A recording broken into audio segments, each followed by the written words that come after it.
Olá, sou o professor Rodrigo Rodrigues e nós vamos trabalhar com vocês mais uma aula de Direito Processual Civil. E nessa aula de hoje nós vamos tratar acerca da contestação, da reconvenção e da revelia, que são três institutos importantes voltados ao direito processual civil, que visam fazer com que haja a movimentação da nossa relação processual, agora com participação direta do réu, possibilitando que no momento apropriado ele possa se defender dos argumentos trazidos pelo autor no momento da promoção da ação. A gente sabe que a contestação é uma das formas em que o réu se defende das acusações feitas contra ele na petição inicial. É na contestação que o réu pode atacar as alegações da parte autora, rebater os principais argumentos e impugnar as afirmações do autor e alegar ainda toda a matéria de defesa relacionada ao litígio. É muito importante a gente observar que na contestação a gente estabelece o que nós chamamos de impugnação específica. Essa impugnação específica ela garante ao réu o direito de rebater ponto a ponto daqueles argumentos trazidos pelo autor, sob o risco de não rebater determinado ponto e ele ser julgado procedente de acordo com a intenção prolatada pelo autor junto ao início da demanda. A contestação é um ato processual que está previsto no nosso Código de Processo Civil entre os artigos 335 ao artigo 342 do nosso Código de Processo Civil. É importante observar ainda que é através da contestação que o réu faz a impugnação dos pedidos do autor no processo. E é esta impugnação que traz a relevância no que diz respeito à defesa específica do réu. Observando que nós vamos ver um pouco mais adiante, no caso de não prática da contestação por parte do réu no lapso temporal prescrito no caput do artigo 335, que é de 15 dias, acarretará a prática da instituição chamada revelia.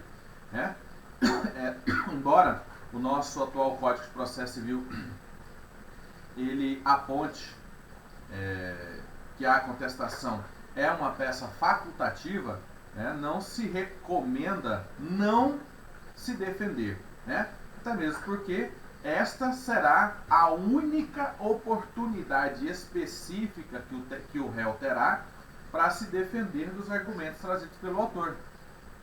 Professor, então se ele deixar de apresentar a contestação, o que acontece? Bom, de princípio, o princípio da preclusão temporal, perda do direito de agir pelo decurso do prazo. Nós já afirmamos anteriormente, o prazo é de 15 dias, ele está estampado no caput do artigo 335, que diz assim, o réu poderá oferecer contestação por petição no prazo de 15 dias, cujo termo inicial será, inciso 1, a data da audiência de conciliação ou de mediação ou da última sessão de conciliação, quando qualquer parte não comparecer ou comparecendo não houver autocomposição. Do protocolo do pedido de cancelamento da audiência de conciliação ou de mediação apresentado pelo réu quando ocorrer a hipótese do artigo 334, parágrafo 4º, inciso 1. Nós falamos sobre isso quando estudamos o tema audiência de conciliação ou de mediação. Nela nós informamos que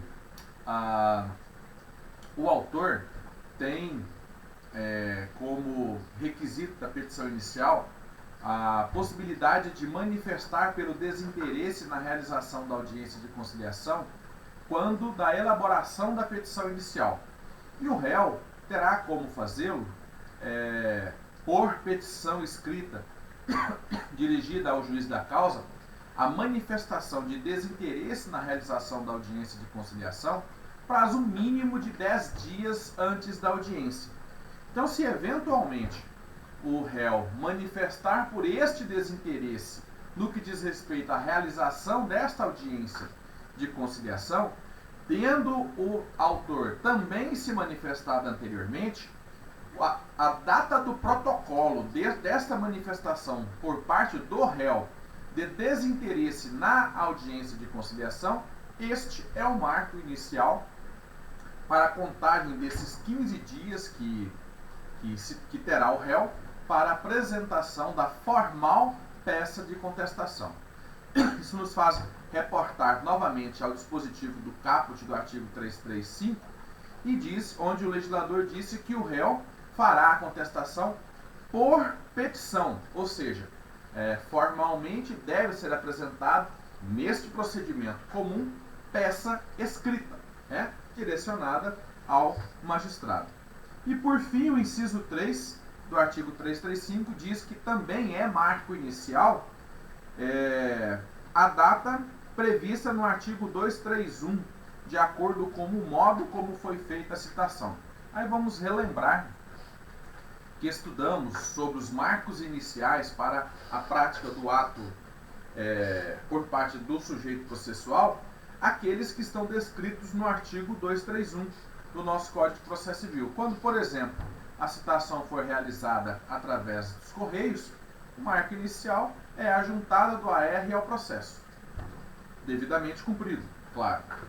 Quando for realizado por oficial de justiça, o marco inicial é a juntada do mandado de citação, certificado seu cumprimento pelo oficial de justiça aos autos processuais.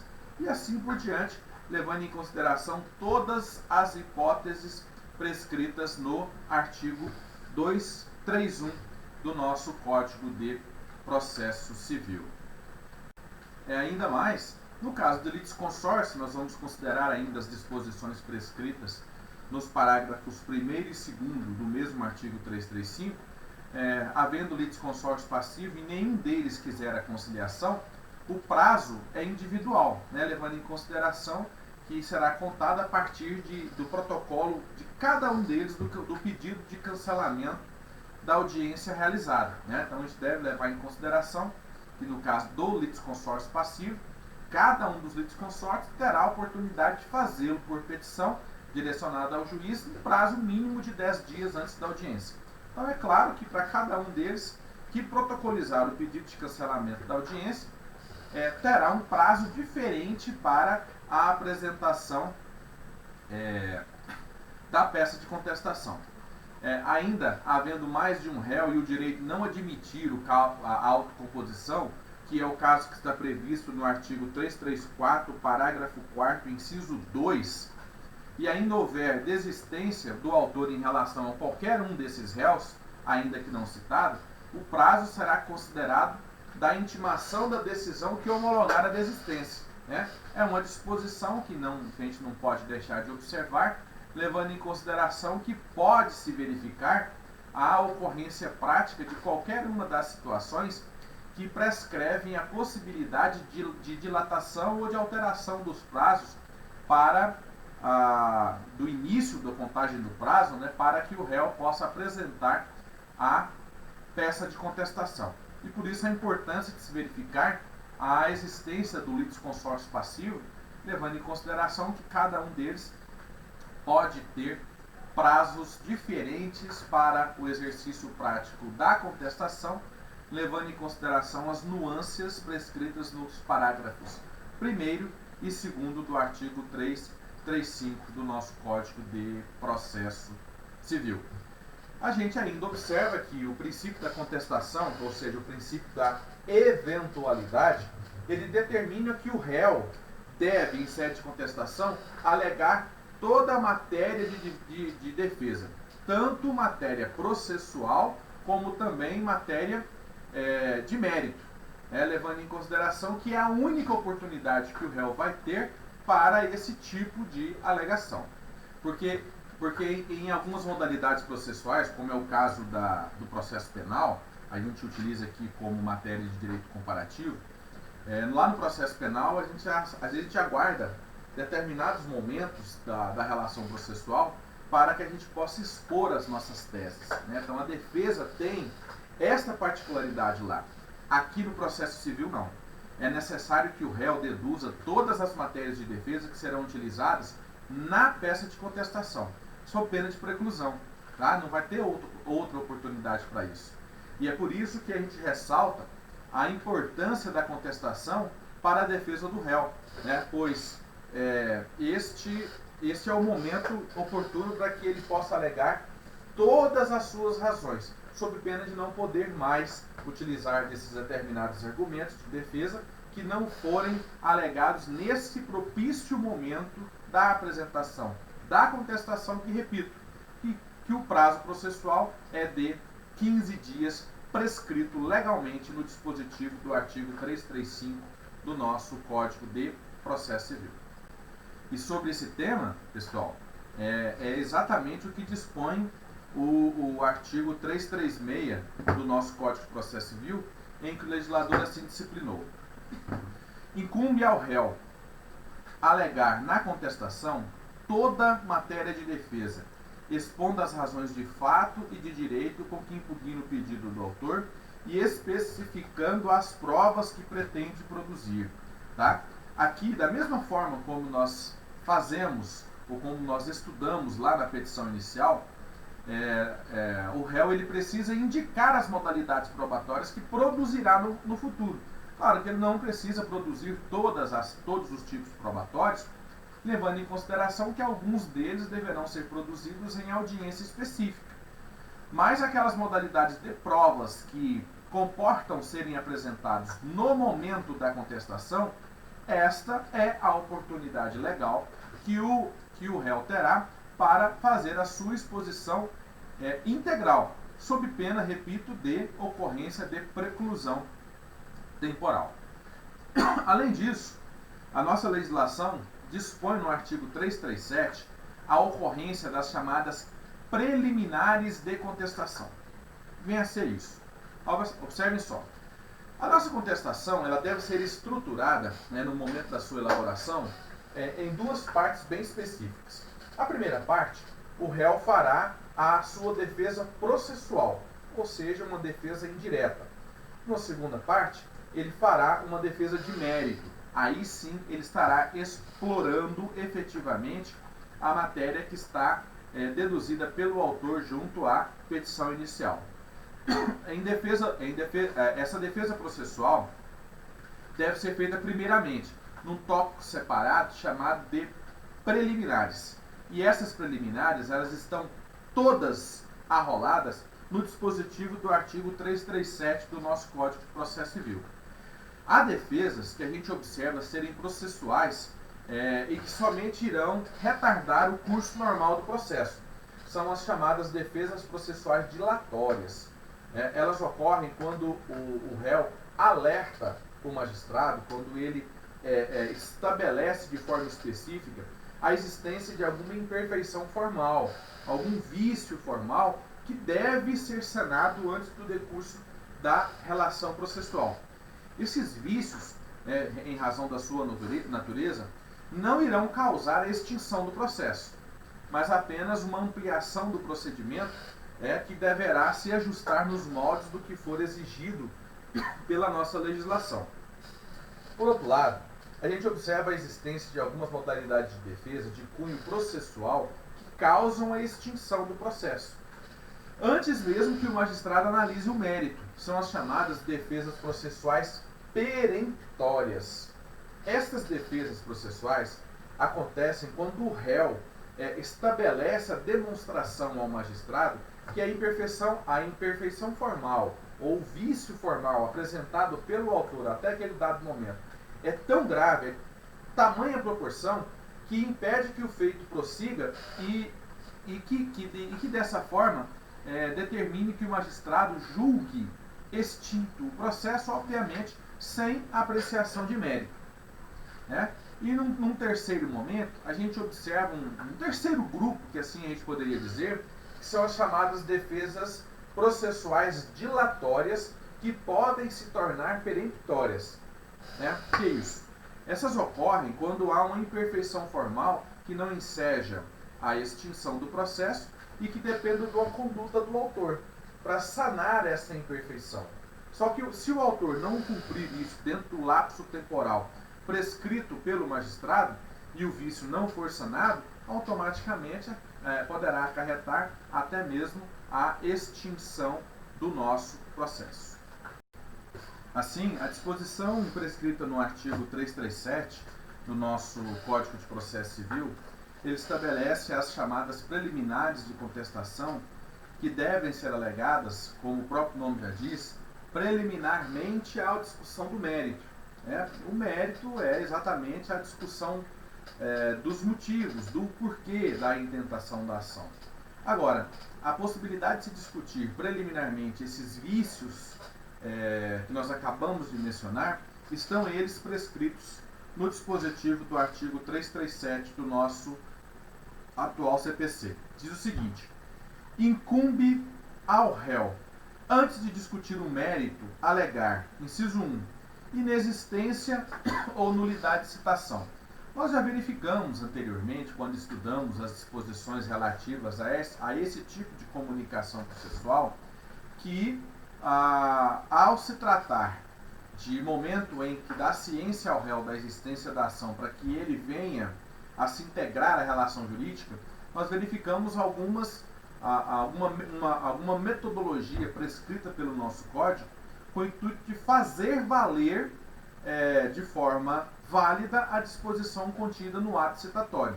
Então, se eventualmente o ato praticado para a citação ele não corresponder às regras descritas no nosso atual CPC, há a possibilidade da alegação preliminar de nulidade da citação, levando em consideração o seu aspecto formal, ou até mesmo a sua inexistência, Pode ser que, eventualmente, nós tenhamos lá uma certidão por parte do oficial de justiça, que nós sabemos possuir fé pública, dizendo que se realizou a citação, quando, na verdade, pode ser que, eventualmente, essa citação não tenha acontecido de fato. É uma hipótese em que pode-se alegar a inexistência desse ato citatório e, consequentemente, ter paralisado o curso normal da relação processual até que se discuta esta modalidade de preliminar. O inciso 2 diz sobre a possibilidade de se alegar preliminarmente incompetência absoluta ou relativa.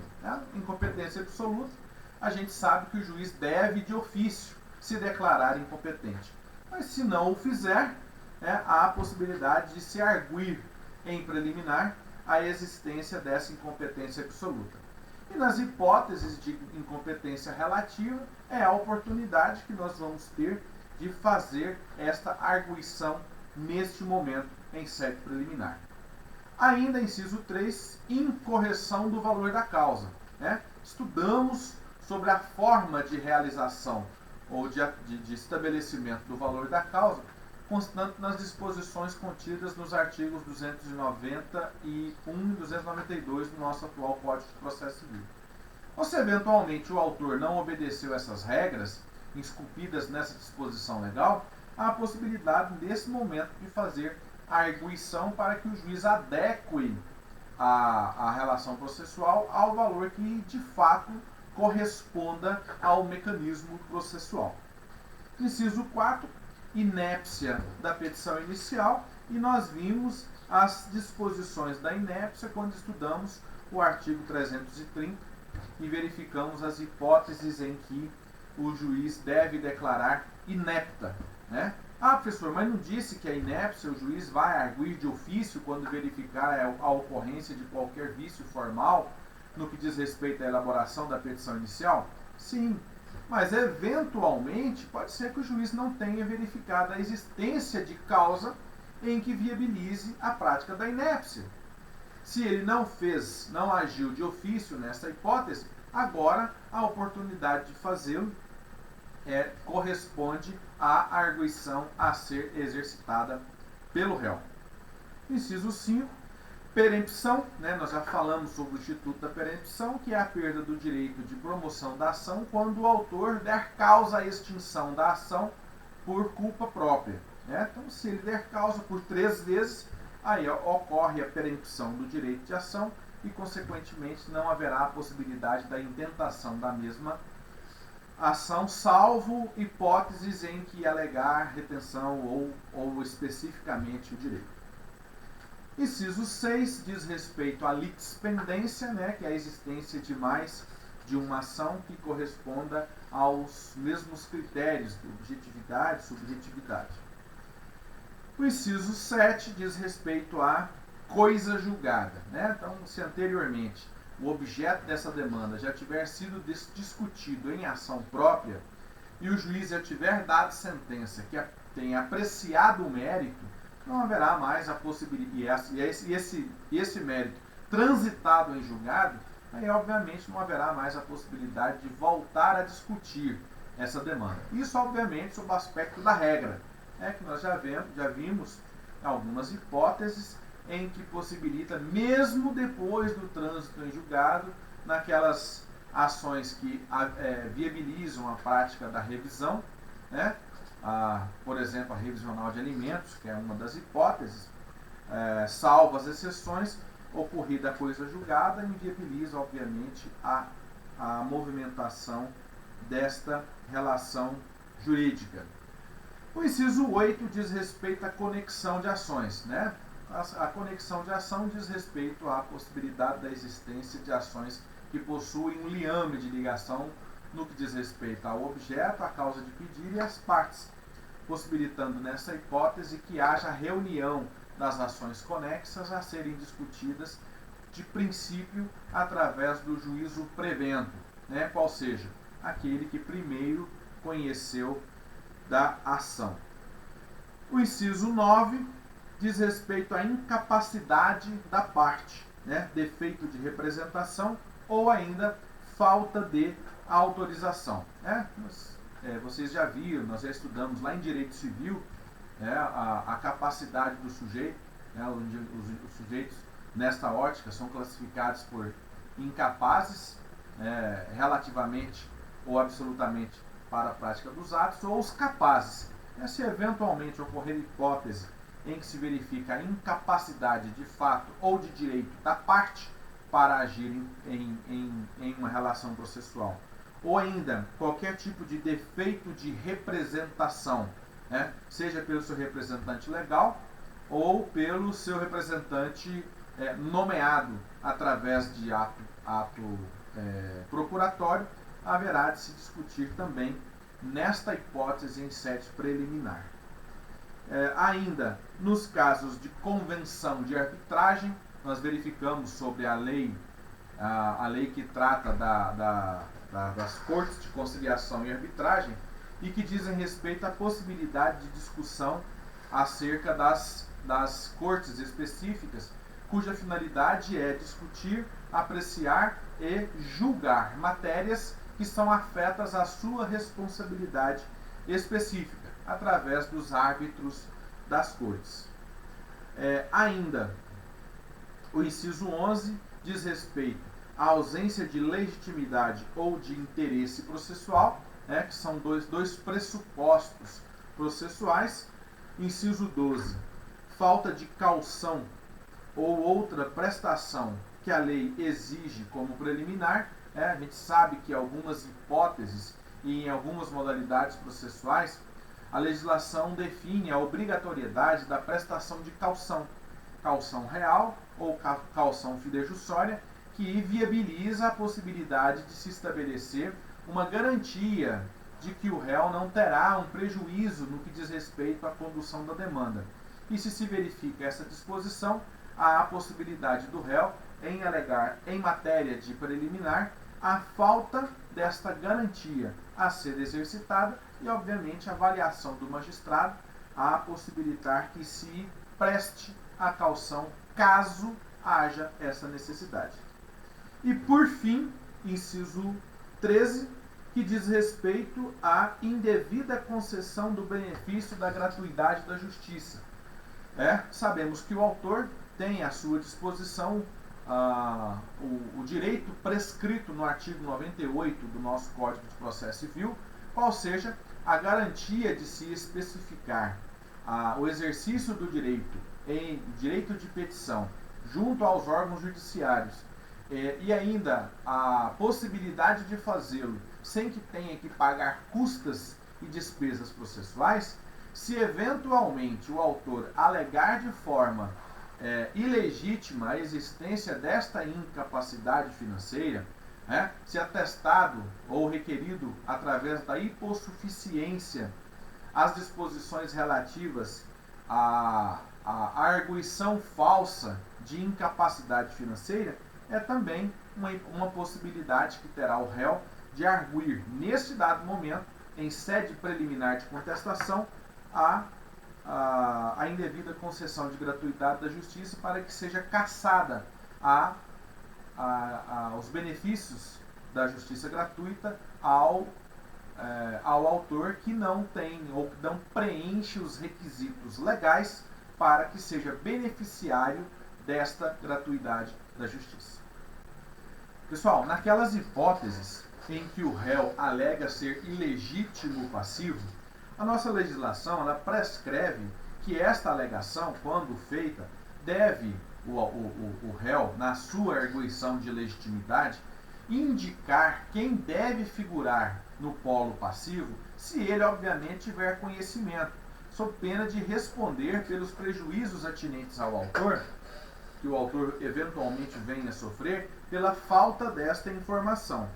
Estas disposições estão contidas no artigo 339 do nosso Código de Processo Civil, que disciplina que, quando alegar sua ilegitimidade, incumbe ao réu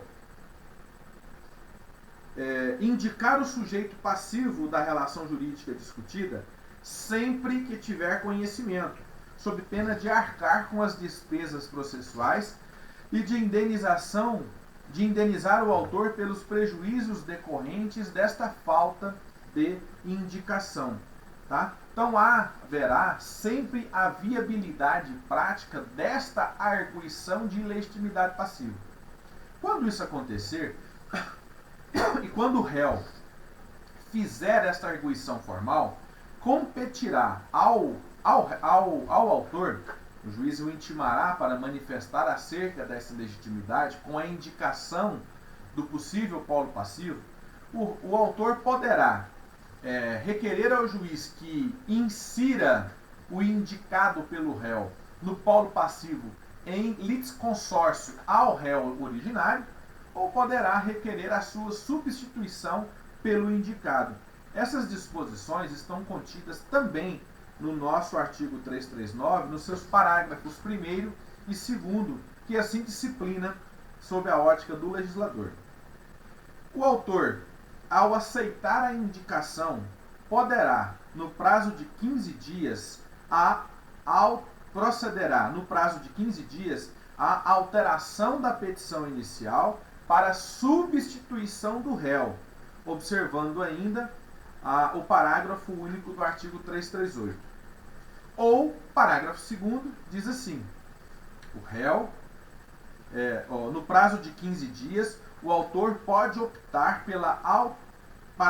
por alterar a petição inicial para incluir como litisconsorte passivo o sujeito indicado pelo réu. Tá? Então isso vai competir ao autor a possibilidade de fazer a substituição do réu pelo indicado pelo mesmo, ou a inclusão do indicado no polo passivo, formando um litisconsórcio.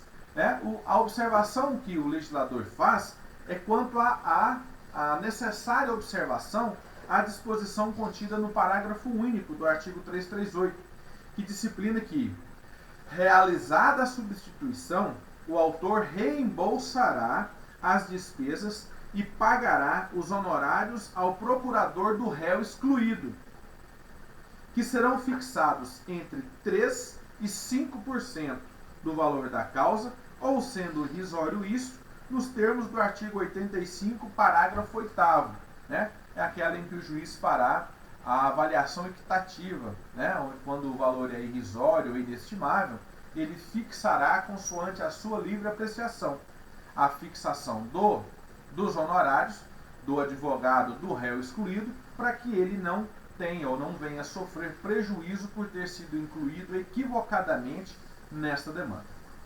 Falamos também, pessoal, sobre a ocorrência da impugnação específica. Nós já comentamos sobre ela, mas agora o artigo 341 do nosso Código de Processo Civil, ele vem disciplinar de forma bem específica sobre a existência desta importante predisposição legal no que diz respeito à necessária impugnação de todos os termos que são trazidos ou que foram trazidos pelo autor para efeito de garantia da ampla defesa por parte do réu. Diz o seguinte, artigo 341.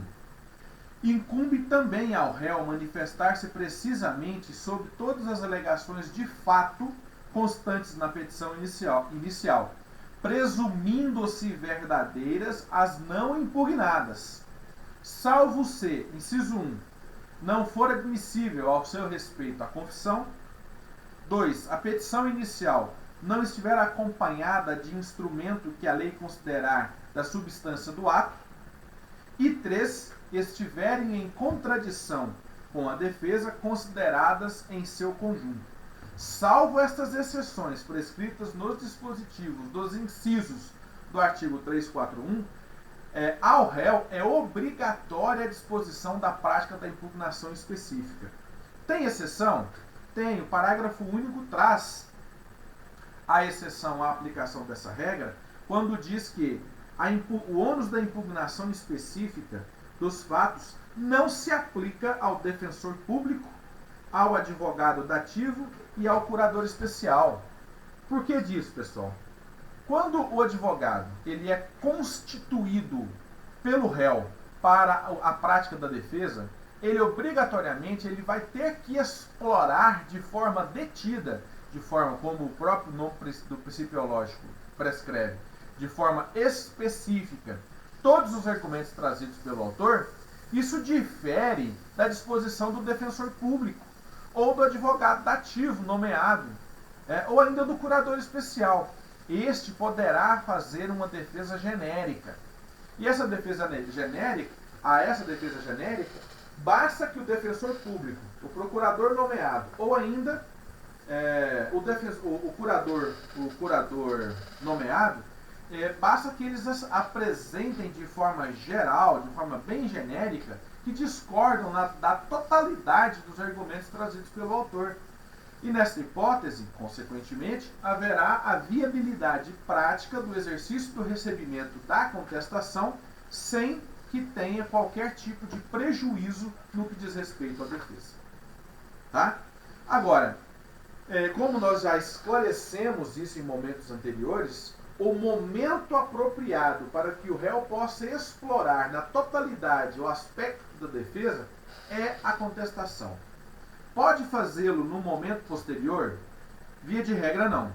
Porém, a disposição contida no artigo 342 do nosso Código de Processo Civil admite como exceção a possibilidade do réu em estar apresentando novas alegações nas hipóteses taxativas estabelecidas no seu dispositivo legal, que assim prescreve. Observem só, artigo 342.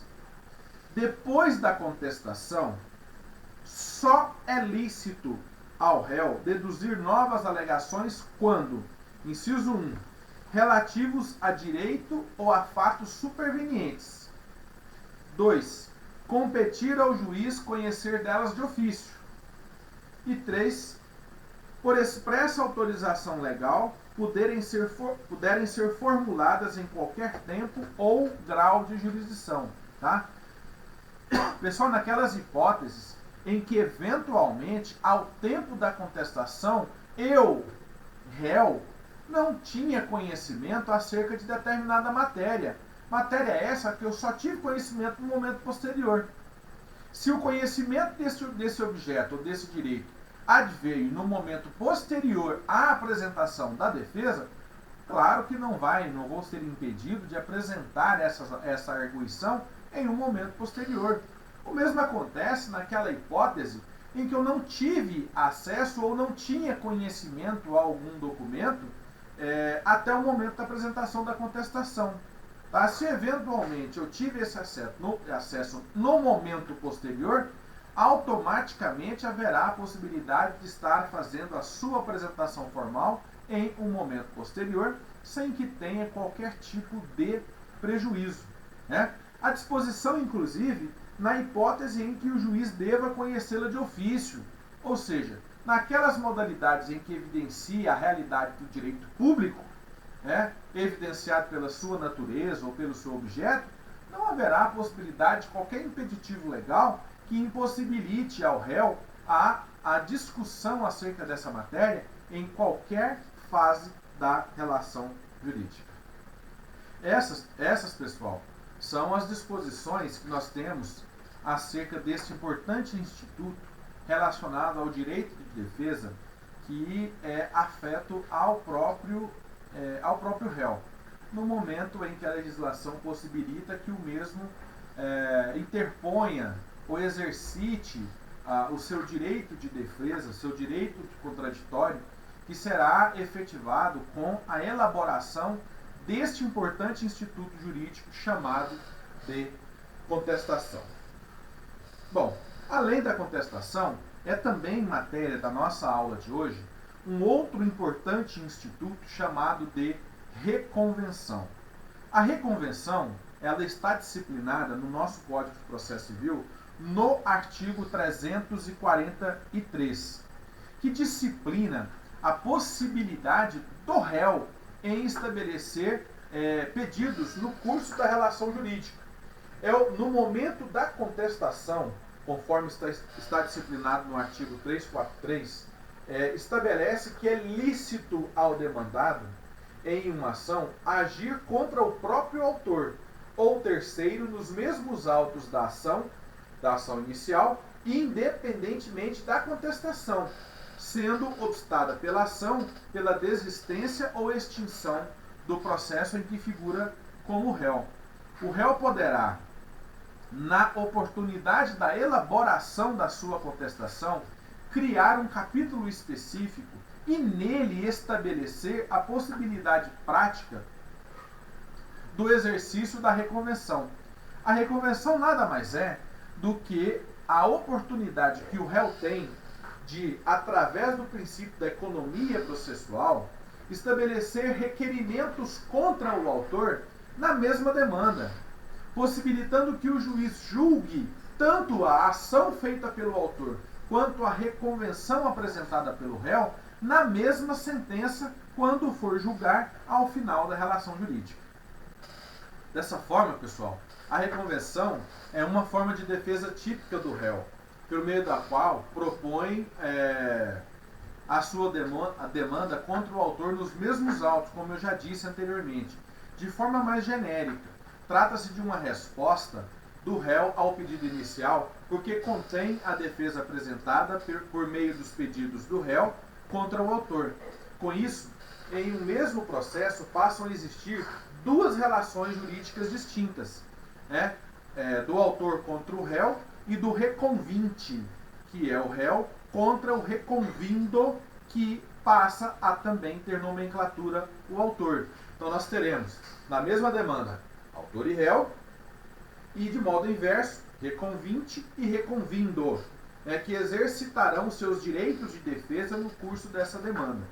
A reconvenção tem natureza de ação, né? Razão pela qual está estabelecido lá no caput do artigo 343, que diz que na contestação é lícito ao réu propor reconvenção para manifestar pretensão própria, conexa com a ação principal ou com o fundamento da defesa, né? O prazo para a apresentação dessa reconvenção é exatamente a mesma que nós temos para a apresentação da contestação, ou seja, 15 dias. Porque, de princípio, a gente verifica que a reconvenção ela será exercitada dentro da própria contestação, com a exceção de possibilitar que ela seja elaborada em peça específica, ou seja, em peça apartada, nas hipóteses em que o autor,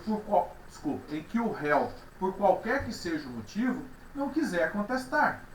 Se ele não quiser contestar e apresentar apenas a reconvenção, que tem característica de ação própria, ele poderá fazê-lo sem qualquer prejuízo processual.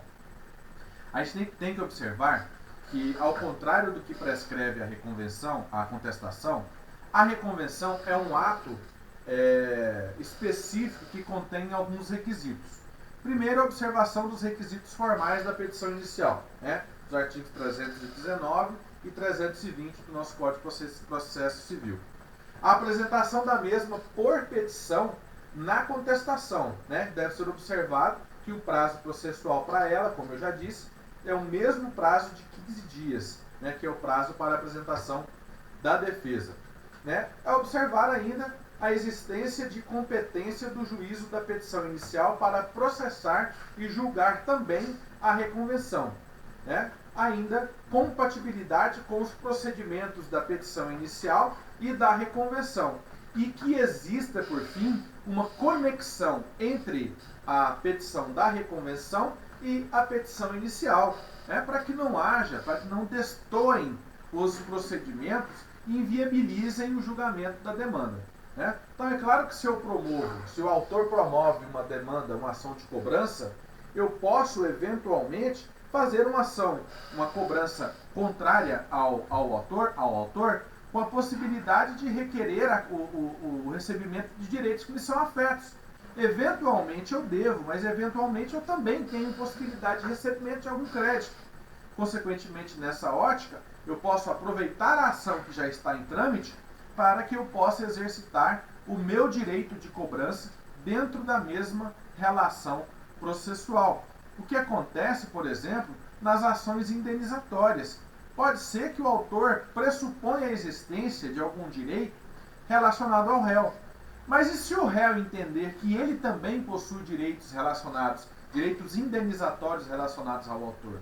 Não há impeditivo legal algum que haja a possibilidade da intentação da reconvenção nos mesmos autos da ação processual em trâmite para viabilizar a existência prática da ação e da contração, né?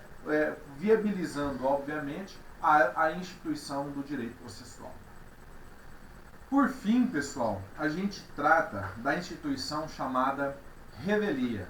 É um importante instituto voltado ao nosso direito processual, sobretudo o direito processual civil, né? Nós veremos também o Instituto da Revelia lá no processo penal, no processo do trabalho, né? E subsidiariamente nós vamos aplicar estas regras relativas à revelia estabelecidas no nosso Código de Processo Civil entre os artigos 344 a 346 do nosso Código de Processo Civil.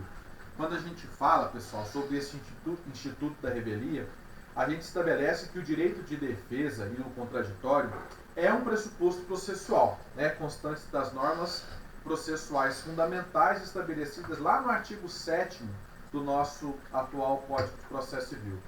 Dessa forma, é importante observar que deve ser oportunizado a parte contrária, ou seja, ao réu, que ofereça resposta à demanda a qual ele está sendo chamado. É possível, é claro, que a parte não ofereça, que o réu não ofereça a contestação no momento oportuno. Pode ser que ele deixe extrapolar esse lapso temporal de 15 dias que a gente vem conversando desde o início, que está estabelecido lá no caput do artigo 335, e não ofereça a contestação. Se ele deixa de oferecer contestação, ocorre preclusão temporal, perda do direito de ação pelo decurso do prazo. Mas nesse caso específico, a preclusão temporal induz a revelia. E a revelia é o instituto pelo qual exatamente o réu deixa de contestar as alegações da parte autora e, consequentemente, haverá de se estabelecer os principais efeitos da revelia. Quais sejam? Presunção de veracidade dos fatos alegados pelo autor, julgamento antecipado de mérito e contagem dos prazos processuais com início diferenciado.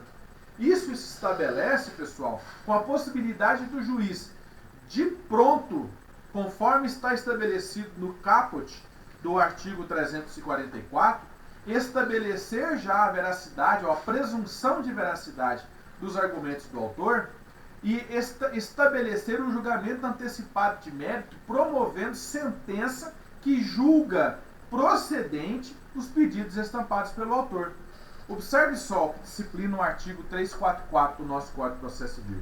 Diz assim, ó: se o réu não contestar a ação, será considerado revel, e presumir-se-ão verdadeiras as alegações de fato formuladas pelo autor. Nestas hipóteses, pessoal, automaticamente nós teremos a aplicação efetiva dos dois principais efeitos da revelia, que é a presunção de veracidade dos argumentos do autor e o julgamento antecipado de mérito, onde o juiz põe fim à demanda, julgando de pronto, como forma procedente, os requerimentos estampados pelo autor na exordial. Essa, pessoal, é a regra. Agora, a gente precisa observar as disposições que estão contidas no dispositivo previsto no artigo 345 do nosso Código de Processo Civil, que, apesar de considerar ainda o réu revel, ele não vai deixar de ser revel pelo simples fato de não ter apresentado contestação, não vai se aplicar os efeitos da revelia, que é o julgamento antecipado e a consideração de verdade dos argumentos articulados pelo autor, se ocorrer qualquer das hipóteses previstas no artigo 345 do nosso Código de Processo Civil, que diz assim, ó: a revelia não produz o efeito mencionado no artigo 344 se, inciso 1, havendo pluralidade de réus, algum deles contestar a ação. 2. O litígio versar sobre direitos indisponíveis. 3. A petição inicial não estiver acompanhada de instrumento que a lei considere indispensável à prova do ato. E 4. As alegações de fato formuladas pelo autor forem inverossímeis ou estiverem em contradição com a prova constante nos autos. Observem só, pessoal. Se eventualmente nós estivermos falando de uma ação em que conste no polo passivo um litisconsórcio, digamos lá, 3 réus na relação processual passiva, 2 deles nada contestarem, mas um estabelecer a apresentação da contestação, os 2 primeiros que não contestaram são revéis.